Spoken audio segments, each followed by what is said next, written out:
My money is always on Mbaye. Troublemaker, we've got our favorites. We've all got our favorites, but they're all amazing. Ushuthi uMbaye ukhisha impela ubani nishiya hlelo holobhayo uma impela nje uyashiya.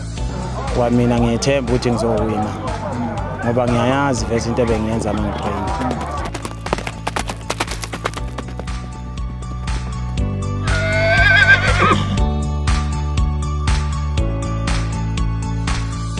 Ihashi elidume ngelikaMbaye selizakhele udumo ngokudla imihlanganiso eminingi yomtelebhelo esifundazweni iKwaZulu-Natal. uMbaye uqhamuka eMondlo enyakatho yeKZN emndenini wakaGamede.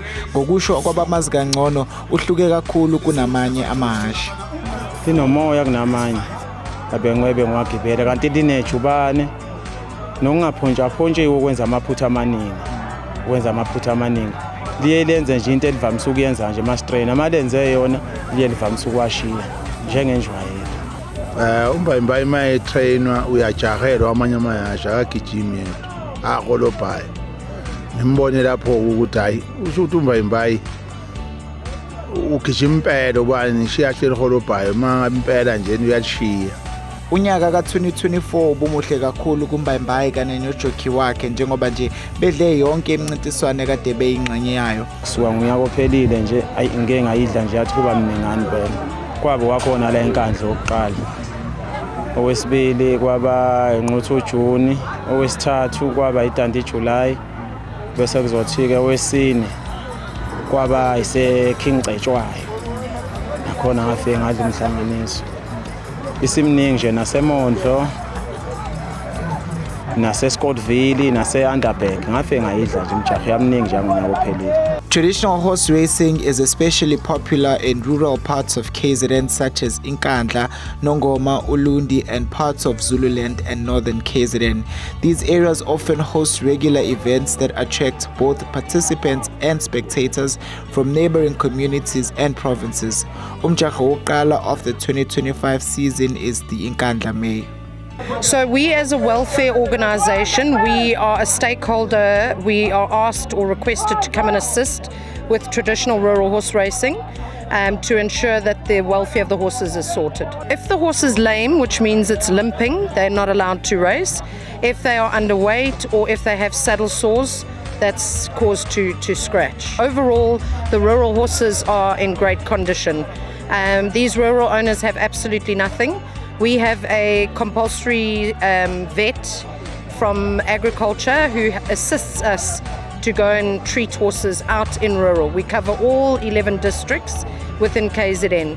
But generally you'll find the owners absolutely love their horses and they look after them and treasure them as race horses. The first race usually sets the tone for the rest of the season. The owner nojockey kaMbaye are looking to continue where they left off ngonyaka odlule.